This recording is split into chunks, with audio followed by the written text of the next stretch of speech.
모든 주식이 다 올라가는 시장은 이제 좀 지나갔다. 어떤 예측의 영역으로 보기보다는 좀 대응의 영역에서 접근하는 게 제 기준에서는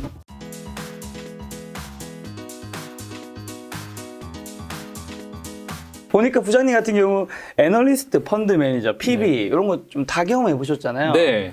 가볍게 어떤 직무가 좀 가장 좋으셨어요? 그럼 결과적으로 다 주식하는 일인데 네. 결과적으로 지금 하는 업무가 가장 좀 역동적이고 그다음에 이제 실제 이제 그 뭐 시장이랑 가장 네. 가까이에서 할 수 있는 업무이기 때문에 네. 뭐 지금 PB 업무에 저는 상당히 만족하면서 생활하고 있고요. 그다음에 이제 애널리스트랑 펀드 매니저도 모두 이제 장단점들이 있는데 이제 애널리스트 같은 경우는 제일 장점은 상당히 한 이슈에 대해서 깊게 볼 수 있어요. 그리고 또 이게 애널리스트가 어쨌든 그 담당 섹터를 정해지게 되면 뭐 내가 어느 업체에 가서 만나도 되고 또 사실 그냥 일반적인 투자자들이 그냥 뭐 IR이나 찾아갔을 때 잘 만날 일이 별로 없잖아요. 근데 이제 아무래도 애널리스트는 산업에 계신 분들이나 뭐 기업에 계신 분들을 좀 다방면으로 만날 수 있다 보니까 제가 애널리스트 업무하면서 상당히 좀 데이터도 많이 봤었고 또 사람도 많이 만났었고 또 그때 이제 접했던 것들이 지금도 도움 많이 되기도 하고 펀드 매니저는 또 장점이 어찌됐건 이제 실제 사고 파는 이 결정을 하는 직군이다 보니까 애널리스트가 조금 더 학구적이라고 한다고 하면 이제 펀드 매니저는 훨씬 더 이게 좀 액티브한 특성이 있죠. 펀드 매니저 같은 경우는 상대적으로 큰 규모의 자금을 운영하다 보니까 몇백억대 단위와 또 몇천억대 단위와 몇 조 단위의 돈은 운용하는 노하우가 좀 다르더라고요. 그래서 이제 실제 저희가 운용사 다니면서 조금 큰 규모의 자금들 제가 직접 운영한 북은 크진 않은데 이제 회사에서 하는 거 같이 이제 보면서 뭐 겪었던 경험들도 도움도 많이 되고 어찌됐건 간에 그냥 주식 관련 업무를 애널 입장에서 매니저 입장에서 또 이제 실제 PB 입장에서 쭉 봐왔었는데 저는 지금 현재 제 직업 상당히 만족하면서 일하고 있습니다. 그러면 이 중에서 셋 다 잘한다라는 기준 하에는 네네. 어느 직무가 연봉이 제일 높아요? 아 그거는 셋 다 잘한다 쳤을 때. 다 잘한다 쳤을 때 그래도 약간 그 조금씩 나뉘잖아요. 연봉에 뚜껑이 제일 열려 있는 거는 PB인 것 같아요. 아 뚜껑이. 그러니까 이제 평균 연봉은 제 생각에는 애널리스트가 제일 높을 것 같고, 그러니까 업계 종사자의 전체 평균 연봉으로 하면 제 생각에는 애널리스트가 높을 것 같고, 근데 이제 펀드 매니저 어떻게 성과 보수가 있는 펀드를 하는 펀드 매니저나 아니면 이제 PB 같은 경우는 이제 정말 그 개인의 어떤 영업 역량에 따라서 변동폭이 굉장히 크죠. 그래서 실제 뭐 그런 작년에 나왔던 뭐 증권사들 뭐 감사보고서상에 나오는 뭐 연봉 탑5 이런 데 보면 이제 IB 직군들도 많이 보이시고 또 리테일에서 이제 상당히 영업 잘하시는 분들 같은 경우에는 종종 상위권으로 올라오시거든요. 제일 아마 세 직군 중에서 제일 많이 받는 직군은 최고는 매니저 중에 성과 좋은 펀드의 누군가거나 아니면 이제 영업이 굉장히 탁월한 PB 분들이 높으실 거고 평균으로 치면은 이제 평균 연봉은 애널리스트가 좀 높은 편인 것 같고. 자, 시장이 어쨌든 지금 어떻게 보면 전문가라고 하시는 분이 크게는 애널리스트, 펀드 매니저, PB 이렇게 세 개로 나눌 수 있는 거 아닌가요? 주식을 다루는 분들은 그렇습니다. 그렇죠. 주식을 다룬다면 저희가 이제 지금 주식 이야기를 할 거니까. 네네네. 근데 이 유튜브라는 이런 데도 이 세 개의 직무를 가지신 분이 다 이제 각자의 영역에서 나와서 코멘트를 하잖아요. 그쵸.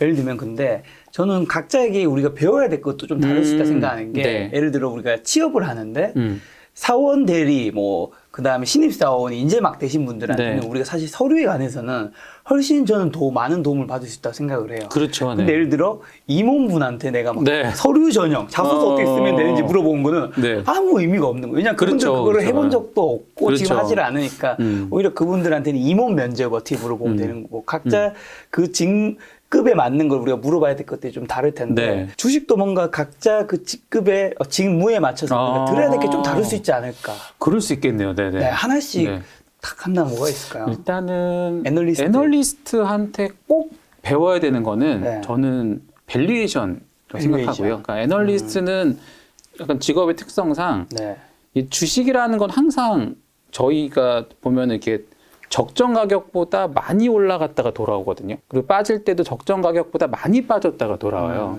그럼 이제 누군가는 이제 그 어느 정도가 적정 가격이고 여기서 이제 위아래로 변동이 얼마인지를 정해야 되는데 네. 어쨌든 그거를 이론적으로 하는 거를 이제 밸류에이션이라는 기법을 통해 하게 되는데 네. 애널리스트 분들은 이제 어쨌든 이 밸류에이션의 어떤 상단과 하단 목표치를 가지고서 요 정도 밴드가 적정 밴드고 보통 저희 애널들 표현으로 이 위로는 대응의 영역이다 뭐 이렇게 얘기들을 많이 하는데 이 밸류에이션이 꼭 맞을 때도 있고 안 맞을 때도 있는데 그래도 투자를 하시는 분들이라면 네. 밸류에이션을 알고 적용하는 것과 이제 모르고서 그냥 하는 네. 거는 좀 확실히 차이는 있는 것 같아요. 또 하나는 애널리스트는 매니저랑 PB랑 다르게 자기 전공이 정해져 있잖아요. 그렇죠, 예를 들어서 뭐 반도체 애널이다, 네. 뭐 화학 애널이다, 바이오, 네, 뭐. 바이오 애널이다. 그럼 그 특정 섹터에 대한 어떤 뭐 인사이트나 이런 데이터들은 애널리스트를 이제 참고를 하셔야 되는데 가끔 이제 제 주변에도 좀 주식 초보인 친구들이 이제 물어보는 것 중에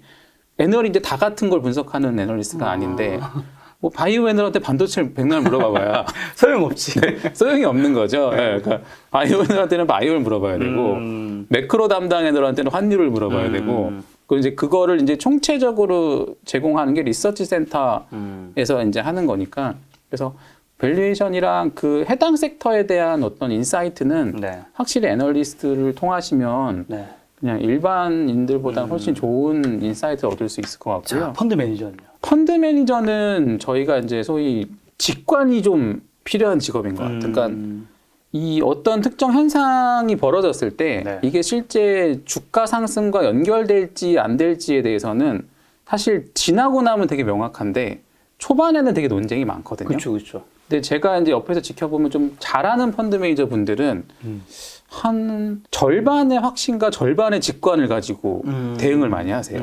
그래서 어느 정도 그럴 법한데 100%까지는 아닌데 네. 그럼 사실 직업의 특성상 애널리스트란 직업은 조금 더 확률이 높을 때 보고서를 이제 왜냐면 공식적으로 자료를 써야 되다 보니까 네. 조금 더 확인을 하고서 쓰고 싶어하는 좀 직업적 성향이 있는데 근데 이제 펀드 매니저들 같은 경우에는 뭐 한 절반 이하의 어떤 확신과 뭐 좀 애매할 때는 직관적으로 네. 이제 투자를 하시는 경우들이 많은데 결과적으로 보면은 그런 매니저분들이 좀 시장에서 어쨌든 좀 높은 수익률이나 좀 오랫동안 성과를 유지하신 경우가 많더라고요. 근데 제가 일하면서 이제 좀 되게 잘하는 매니저분들 쭉 지켜보다 보면 가끔 그런 느낌이 들 때가 있어요. 아, 저게 내가 공부해서 얻어질 수 있는 영역인가. 그러니까 약간 어느 정도는 좀 타고난 네. 감각도 있어야 될 것 같고 네. 훈련을 좀 그러니까 직관에 의지해서 조금 투자 금액을 늘리는 훈련을 좀 해봐야지 얻을 수 있는 영역인 것 같더라고요. 그래서 근데 좀 펀드 매니저 하시는 분들 보면서 느끼는 거는 좀 어쨌든 어느 정도 내가 데이터 같은 게 기반이 있을 때 누가 얼마만큼 조금 더 과감하게 직관을 의지하느냐가 좀 되게 중요한 것 같아서 좀 그런 좀 직관에 대한 좀 영감을 받을 수 있으면 도움이 될 것 같고 또 아무래도 몇 천억에서 좀 뭐 조 단위의 큰 자금을 운용하시는 분들 같은 경우는 저희가 포트폴리오 매니지먼트라고 그러거든요. 그러니까 예를 들어서 저희가 뭐 A라는 종목을 투자하실 때 내가 뭐 한 뭐 1, 2억 갖고 투자를 하는데 한 종목 다 사서 쭉 가져갈 수도 있잖아요. 네. 네. 근데 예를 들어서 한 5천억짜리 펀드를 한다. 네. 그러면 한 종목을 소위 몰빵 투자를 할 수가 없어요. 없죠. 규정도 좀 그렇게 안 돼 있고 그러다 보니까 아무래도 이게 1,000억 단위 이상의 펀드를 운용하는 분들은 최소한 40개에서 50개 이상의 종목들은 포트폴리오에 편입하면서 가게 되는데 그거를 이제 잘하는 분들 보면 계속 관리를 해주더라고요. 그러니까 예를 들어서 뭐 내가 뭐 LG화학이라는 종목을 전체 포트에 10%를 담았는데 이게 한 30% 오르면 나는 원래 10% 담았는데 13%가 되잖아요. 그럼 이제 보통 개인 투자자들 같은 경우에는 이게 꺾일 때까지 쭉 들고 가는데 이제 좀 큰 자금 운용하는 분들은 그 조정을 계속 해줘요. 그걸 소위 이제 헤어컷 하는 그렇죠. 뭐 커팅 한다고 하는데 뭐 10% 샀는데 30% 올라서 13%가 되면 3%는 현금화 시켜요. 그렇다고 내가 이 LG화학이라는 종목을 기존이랑 입장이 바뀐 건 아니에요.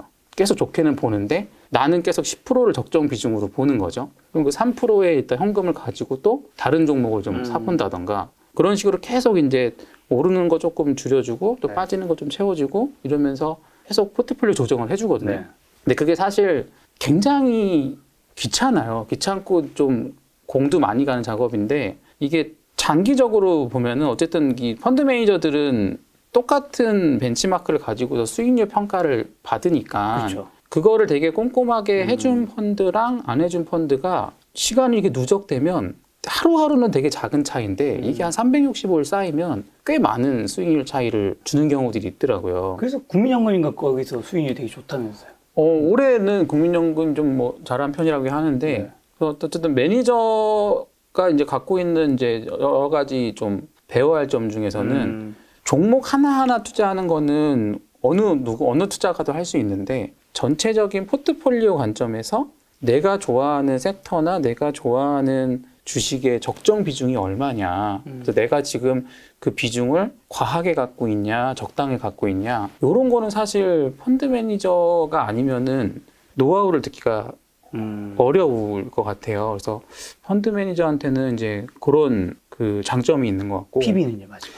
PB는 사실 애널리스트가 할 수 있는 거, 펀드 매니저가 할 수 있는 거 다 모두 할 수 있습니다. 어쨌든 PB는 최종적으로 돈에 대한 판단을 하는 직군이기 때문에 이제 애널리스트의 어떤 분석력과 펀드 매니저의 이제 직관과 운용 노하우를 가지면서 이제 해야 되는데 그래서 뭐 기본적으로 주식에 필요한 것들은 다 필요한데 PB가 애널이랑 매니저랑 가장 큰 차이점은 제 생각에는 그 돈의 주인과 직접 마주하는 건 것 같아요. 굉장한 스트레스가.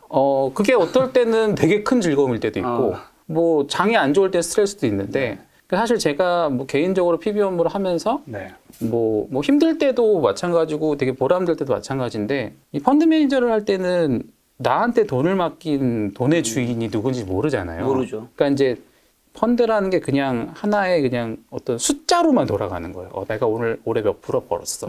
내가 어느 업계에서 뭐 몇 등 했어. 뭐 이런 식으로 이렇게 숫자로만 접근하게 되는데 조금 사적인 얘기지만 뭐 간혹 그럴 때 있어요. 예를 들어서 뭐 제가 관리하는 고객이 좀 뭐 운이 좋게 수익이 좀 났는데 한 번은 그분이 이제 어디 아파트 분양이 되셨나 봐요. 제가 분양 때문에 대출이 안 돼갖고 돈이 좀 필요한데 마침 맡긴 금액에서 좀 수익이 나서 자기가 이거 좀 죄송한데 좀 찾아갖고 중도금을 좀 치러야 될 것 같다. 이제 그럴 때는 제가 너무 축하드리면서 진짜 좋은 일이라고. 근데 이제 그럴 때 사실 제가 뭐랄까 물론 손님이 돈을 가져가시는 거는 뭐 영업적인 측면에서는 뭐 마이너스도 있는데 좀 약간 좀 보람이 있더라고요. 그래서 또 내가 뭔가 열심히 한 게 저분에게 되게 저분의 삶에 되게 도움이 됐구나. 그렇죠. 그러니까 이제 그럴 때는 약간 되게 열심히 잘하면은 좀 좋은 직업이라는 생각도 들고 또 이제 그래서 기본적으로 PB 같은 경우는 어떤 제일 큰 차이가 이 돈의 주인과 직접 맞닥뜨리는 거기 때문에 만약에 혹시 뭐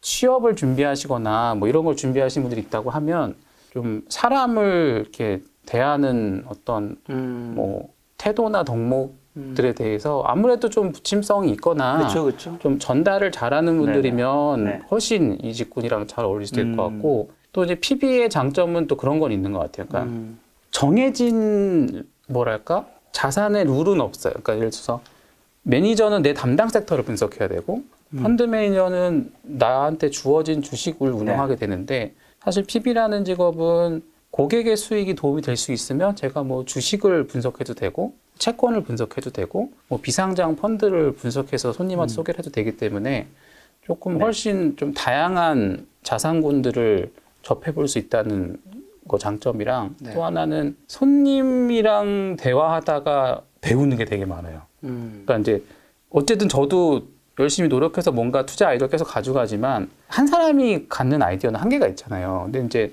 손님들이랑 접촉하거나 또 이제 손님들이 되게 다양한 직군에 계시다 보니까 그냥 개인적으로 꼭 주식 얘기 아니더라도 그분이 하시는 뭐 근황 얘기나 뭐 이게 좀 이제 직업에 대한 얘기를 나누다가 그분은 또 이제 주식 쪽은 전문가는 아니시지만 그 해당하시는 분야의 전문가시잖아요. 그렇죠. 그 대화하다 보면은 되게 그럴 때 좋은 아이디어를 얻을 때들이 있어요. 그래서 약간 좀 사람과 소통하면서 얻게 되는 밸류가 있다는 게 PB라는 직업의 큰 매력 중에 하나 아닐까 싶습니다. PB 직업을 하시면서 아무래도 고객과 많이 만나시는데 요즘 같은 장은 PB라는 직업에게 조금은 안 좋은 장이죠? 지수가 빠지는 장은 상승장보다는 쉽지 않은 장이죠. 요즘 같은 장을 아까 전에 네. 부장님께서 설명을 해주신 번호표를 가지고 설명해 주셨어요. 아, 네. 아까 사전에 그러니까 이제 작년장이 이제 어떻게 보면은 전형적인 금융장세, 유동성 장세인데 네. 그때 특징이 번호표를 뽑고 기다리면 네. 제 차례가 오는 거죠. 아, 그러니까 내가 예를 들어서 뭐 작년에 이제 많이 올랐던 예를 들어 뭐 네이버, 카카오 같은 네. 게 내 주식이 설령 네이버, 카카오가 아니어도 내가 그냥 괜찮은 회사를 갖고 있으면 좀 순서와 정도의 차이는 있지만 어쨌든 올라거든요. 그래서 2020년도 장의 특징은 사실 돈은 시장 참여자는 누구나 다 돈을 벌 수는 있었던 시장. 누가 더 벌었고 얼마나 많이 벌었고의 차이는 있지만 근데 이제 올해 같은 경우는 굉장히 특징적인 게 번호표를 보고 기다리는데 내 차례가 안 오는 거죠, 이제. 그리고 이제 진짜 뭐 빠지는 건 계속 빠지고 네. 올라가는 건 계속 올라가고 지수는 결과적으로 연초 대비 거의 이제 보합 내지 보합 그렇죠. 수준인데 네. 어떤 사람이 갖고 있는 주식은 진짜 뭐 2배 이상 난 것도 있고 어떤 사람이 들고 있는 거는 뭐 50% 반토막 나는 경우도 있고 그러니까 이제 약간 어떤 포트폴리오 선택했냐에 따라서 네. 좀 수익률 격차가 좀 커지는 네. 장이라기 때문에 네. 좀 아무래도 대응이 상당히 좀 어렵기도 하거니와 오히려 어렵기 때문에 더 대응이 중요해진 상황인 것 같습니다. 이와 같은 장이 얼마 전에 미스터 마켓 2022라는 책을 이제 부장님이랑 다른 저자분 총 5명이서 책을 내셨는데 이 미스터 마켓이 사실 주식 시장을 이제 비유한 표현이잖아요. 맞습니다. 네. 그러면 2022년 어차피 이제 한 달 뒤면 2022년이니까요. 한국 증시랑 미국 증시 좀 어떻게 보시는지랑 그 전에 지금 현재 좀 네네. 어떻게 보세요? 일단은 지금 현재 상황만 네. 벌어지고 있는 현상만 말씀드리면 특히 한국 증시 같은 경우가 누구도 사고 있지 않은 상황이죠, 지금. 그러니까 소위 저희가 수급 분석할 때 기관, 외국인, 네. 개인 수급을 분석하는데 네. 외국인은 아무튼 올해 계속 팔고 있고 팔았죠. 기관도 뭐 여러 가지 수급이 있지만 뭐 연기금 같은 경우가 어쨌든 국내 비중을 줄이면서 네. 전체로 봤을 때는 좀 파는 분위기고 네. 개인들 같은 경우도 이제 작년에는 예탁금이 늘어나면서 소위 뭐 맞아요. 부동산과 예금에 있던 돈이 넘어왔는데 올해는 어쨌든 예탁금이 정체 상태거든요. 그러니까 이제 전체로 보면은 이제 네. 강한 매수 주체가 어쨌든 없는 게 현재 그 상황인데 네. 특히나 이제 요 12월 때가 그 대주주 양도세라고 그래서 이제 주식을 좀 많이 갖고 계신 분들은 나중에 팔 때 네. 세금을 내셔야 되는 기반이기 때문에 보통 주식을 많이 갖고 계신 분들도 네. 과세구가 밑으로 보유 비중을 좀 줄였다가 내년 연초 되면 다시 좀 비중을 늘리는 이런 전략을 택하시는 시기예요. 네. 그러다 보니까 이제 여러 가지 수급이 좀 어렵기는 한데 근데 어쨌든 뒤에도 설명을 드리겠지만 저는 어쨌든 제가 주식을 하면서 갖고 있는 마인드 중에 하나는 제가 한 15년 가까이 이쪽 업계에 있지만 저한테 시장을 예측한 능력은 없더라고요. 그러니까 저도 뭐 늘 이렇게 되겠지 이런 시나리오 갖고 하지만 진짜 한 번도 맞은 적이 없어요. 진짜.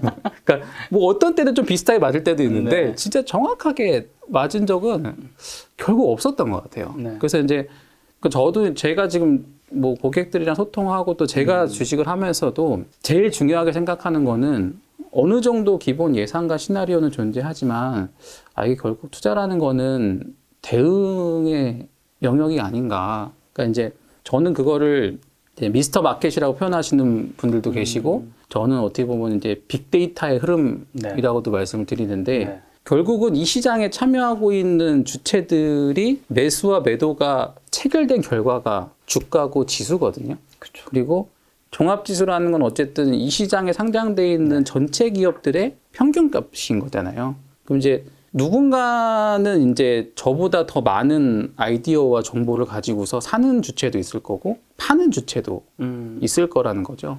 그럼 이제 기본적으로 어떤 뭐 가격의 변동이나 현상들이 벌어졌을 때 저는 어떤 생각을 좀 하려고 노력하는 편이냐면 이거를 사는 사람은 왜 살까? 그러니까 나는 이거를 사면 안 된다고 생각하는데 제가 사니까 제가 이상한 거야. 그러니까 이런 접근보다는 그냥 기본적으로 뭐 누군가가 뭘 살 때 저 사람 누군지 모르겠지만 누군가가 사니까 올라가는 거잖아요. 저 주체는 왜 저거를 살까? 그 사람의 생각을 이해해 보려고 저는 노력을 좀 많이 하고 그거를 위해 리서치를 많이 하거든요. 빠질 때도 마찬가지로 왜 나는 좋게 보는데 왜 이거를 이렇게 세게 파는 사람은 도대체 무슨 생각을 갖고 있길래 이렇게 파는 거지? 그런 식으로 이제 제가 갖고 있는 포트리오를 계속 점검을 해보는데 그렇게 이제 계속 대응을 하다 보면 네. 그래도 조금 처음 볼 때보다 조금 더 알게 되는 사실들이 나타나더라고요. 일단 기본적으로는 이제 뭐 시장을 어떤 예측의 영역으로 보기보다는 좀 대응의 영역에서 접근하는 게 제 기준에서는 주식할 때 좀 도움이 되는 것 같고 네. 결국 지금은 다른 답은 없는 것 같아요. 어쨌든 뭔가 한국 시장이 글로벌 증시 대비 약한 거는 그냥 현상인 거고. 그렇죠. 그럼 이 현상이 왜 벌어졌는가를 이제 받아들이고 액션하는 거는 각자의 몫인 거죠, 이제. 그래서 이제 어떤 분들은 한국이 저평가돼 있으니까 버티면 올라갈 거라 선택을 할 수도 있고, 네. 뭐 어떤 분은 지금은 너무 빠지니까 좀 줄였다가 뭐 갈 수도 있는 거고, 각자의 선택이긴 한데, 저는 이제 뭐 올 여름부터 계속 많이 드리는 말씀이 결과적으로 모든 주식이 다 올라가는 시장은 네. 이제 끝났다. 좀 지나갔다. 그러니까 소위 이제 우리가 주식 시장의 봄이라고 불리는 네. 유동성 장세에서는 번호표만 뽑으면 모든 주식이 올라가는 그런 시장이었는데 이미 시장은 모든 주식이 다 올라가지 않는 영역으로 이미 진입을 한 상태고 그렇죠, 그렇죠. 그러면 여기서 이제 투자자의 선택은 이미 벌어지고 있는 상황 안에서 내가 그럼 지금 어떤 전략을 취할 거냐가 결국은 남은 관건이 될 텐데 그 결국은 좀 박스권이라고 불리는 소위 유동성 장세 지난 상태에서 하는 거는 그냥 좀 철저하게 바텀업 관점에서 이제 주식들을 보실 때가 된 것 같아요. 그러니까 예를 들면 어떤 거냐면 작년 같은 증시는 그랬어요. 그러니까 예를 들면 LG화학이 오르면 LG화학과 비슷한 기업을 사면 한 달 지나면 올라왔어요. 네. 그러니까 똑같이 배터리를 하면 그렇죠. LG가 올라가면 좀 이따가 삼성 SD가 올라가고 SK이노베이션 올라가고 또 밑에 부품 다 올라가고 소위 뭐 IT라고 하는 섹터에서 뭐 반도체 올라가면은 뭐 안 오른 비메모리주를 사서 갖고 있으면 또 따라 올라가고 뭐 시크릿컬이 올라갈 때 화학주가 먼저 올라갔는데 내가 화학주를 못 잡았으면 화학이랑 비슷한 거 뭐 있지? 철강주 안 올랐네? 철강 사면 올라가고 철강주 올라간 다음에 조선주가 안 올라갔네? 조선주 사면 올라가고 이런 식으로 소위 이제 비슷한 색깔을 갖고 있는 친구들은 순서를 가지고 돌아가면서 위로 키 맞추기를 했었거든요. 근데 지금은 사실 같은 섹터 내에서도 올라가는 종목은 주구장창 가고 빠지는 종목은 또 안 되고 이런 안 좋은 장에도 계속 오른 종목이 있더라고요. 그렇죠. 이쪽 뭐. 하필 왜 나의 수십 개의 포트에는 없는지 모르겠지만 그렇죠. 그게 이제 진짜 참 정말 속상한 일인데 그 중에 하나가 있어야 되는 게 아닌가. 그렇죠. 그러니까 이제 또 개별적으로 보면은 저희가 작년 같은 패턴의 장을 탑다운이라고 그래요. 매크로부터 분석해서 산업으로 해갖고 내려가는. 그러니까 이 A가 좋으니까 A랑 비슷한 B, C도 좋을 거야. 그래서 소위 2등주를 따라 사도 수익이 나는 상황인데 지금은 이제 같은 섹터에 있는 주식이라도 진짜 그 종목이 갖고 있는 개별 호재에 따라서 어떤 주식은 뭐 똑같은 게임주인데 오르기도 하고 뭐 똑같은 게임주인데 안 오르기도 하고 뭐 이런 일들이 벌어지거든요. 또 뭐 2차 전지 같은 거 내에서도 뭐 예를 들어 뭐 양극재는 되게 잘 오르는데 뭐 다른 쪽은 좀 잘 안 오른다든가 종목 하나하나를 조금 뜯어보는 게 필요한 투자자의 관점에서 보면은 좀 귀찮아진 번거로운 작업들이 좀 되게 필수적으로 된 시장인 거죠. 기본적으로 어쨌든 지금 상황에서는 본인의 포트폴리오를 종목별로 하나하나 좀 세부적으로 뜯어보는 작업이 좀 필요하고 제가 그냥 드릴 수 있는 팁이 있다고 그러면 그냥 뭔가 내가 없는데 오르거나 빠지거나 반응하고 있는 주식들이 있거든요. 근데 보통 제가 일반 투자하시는 분들 상담해보면 내가 모르면 그냥 제끼세요. 근데 어떻게 보면 그게 맞는 걸 수도 있는데 저는 이제 특히 내년에도 어쨌든 시장이 뭐 올해랑 비슷한 색깔로 간다고 하면 일단 어떤 기업의 주가가 오르든지 빠지든지 일정 부분 움직이기 시작하면 거기에 대한 호기심은 좀 필요한 것 같아요. 이게 왜 오를까 혹은 왜 빠질까. 그래서 이거를 사는 사람, 파는 사람은 왜 이렇게 접근을 하고 있지? 그런 것들을 찾아가다 보면 그중에 나한테 와닿는 종목들이 생기거든요. 그럼 결국 그렇게 와닿는 종목들을 한두 개 찾냐 못 찾냐에 따라서 내년의 포트폴리오 성과는 좀 크게 차이가 날 거라고 생각을 하고 올해 같은 경우도 고객분들 보시면 결국은 전반적으로는 주식이 다 개별 주구들이 안 좋았는데 그 중에 몇몇 그래도 시장의 주도주라고 하는 걸 몇 개 갖고 있던 분들은 포트폴리오는 플러스가 나왔어요. 내가 뭐 10개 사가지고 뭐 한 8개 마이너스고 2-3개 플러스일 수 있지만 어쨌든 내가 종합적으로 내 계좌가 돈을 버는 게 중요한 거잖아요. 그런 식으로 네. 그런 주도주군들을 한 2-3개라도 갖고 있는 분들은 어쨌든 다른 거 손실을 다 만회하고도 플러스인 상태로 잔고가 유지되는 분들이 있고, 근데 이제 요런 몇 안 되는 주도주가 계좌에 없는 분들 같은 경우는 되게 많이 힘들죠, 이제. 그래서 이제 근데 그런 것들이 결국 누가 뭐 이것 사면 무조건 더블 먹어 찍어줄 수 있는 상황도 아닐 뿐더러 그런 종목들이 보면 이렇게 뭐 2-3배씩 간 것 같아도 하루아침에 2배 가지는 않거든요. 그러니까 이게 뭐 한 20% 올라가다가 조금 조정받다가 또 올라가다가 조금 뭐 눌렸다가 가는데 지나고 보면은 그런 국면에서 내가 이 정도 가격에선 사볼 수도 있지 않았을까 싶은 구간들이 저도 놓친 종목들을 돌이켜보면 한 구간씩들이 있어요. 네. 근데 적어도 그렇게 움직이는 시세가 움직이는 종목들에 대해서 내가 조금 뒤늦게라도 좀 따져보고 찾아보고 하다 보면 그래도 그 중에 한두 종목은 나의 계좌가 자산이 불어나는데 기여할 수 있는 종목군들이 될 수 있기 때문에 내년 시장을 대응할 때 아무튼 바텀업 관점에서 종목 하나하나에 좀 호기심을 갖고 뜯어보는 게 상당히 중요해 보인다. 이번 주 같은 게 화요일 같은 경우에 이제 70포인트 정도 떨어졌었고 폭락했다가 그다음에 그 다음 날에 바로 또 60포인트 올랐잖아요. 맞습니다. 네. 왜 이렇게 갑자기 톡톡 된 거죠? 사실 저도 그게 되게 의문인데, 그러니까 오미크론 때문인가요? 기본적으로는 근데 오미크론이랑 이제 그 뭐 유동성 미국의 어떤 테이퍼링이 시작될 거라는 어떤 유동성이 좀 줄어들 거라는 걱정거리, 그다음에 뭐 오미크론에 대한 공포 이런 것들이 있는데, 그러니까 이거는 그냥 조금 사후적으로 나오는 분석들인 것 같고, 만약에 정말 뭐 그게 이유였으면은 그 뉴스들 처음 나올 때부터 뭔가 대응들이 있었을 텐데, 저도 사실 뭐 이게 정확하게 왜 갑자기 폭락했다, 그다음에 반등하고 이런 거를 알 수 있는 능력은 저한테도 없는 것 같은데, 근데 확실히 제가 느끼는 거는 시장이 저희 표현으로는 좀 얇아졌다 그러거든요. 그러니까 이게 뭔가 투자 심리가 되게 좀 굳건하고 어떤 좀 또 유동성의 힘이 좀 받쳐줄 때는 악재가 나와도 사람이 좀 자신이 있을 때는 받아내거든요. 그게 뭐 외국인이건 기관이건 혹은 뭐 개인이건 간에. 그렇죠.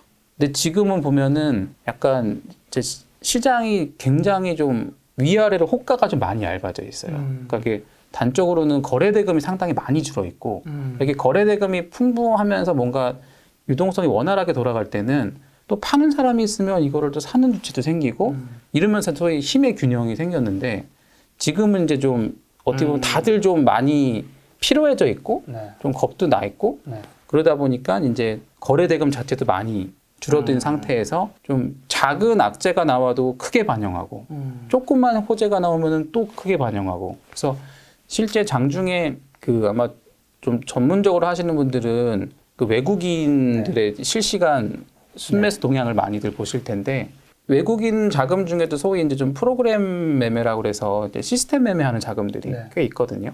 그러니까 그런 자금들이 조금 산다 싶으면 고한 1-200억의 시장이 막 1포인트씩 올라가고, 뭐 걔네가 또 한 1-200억 줄인다 싶으면 뭐 1%, 2%씩 빠져버리고, 그러다 보니까 어쨌든 전체적으로 투자 심리가 좀 약해져 있는 상태에서 거래대금 줄고 되게 장이 얇아져 있는데, 여기서 이제 그런 좀 기계적인 매매들이 위아래로 던지는 호가에 변동폭이 좀 커진 것 같은 느낌은 확실히 있어요. 조금 던져도 훅 밀리고, 조금 커버하면 훅 올라가고, 피로도는 이래저래 좀 상당히 많이 올라가 있는 장이죠, 지금은.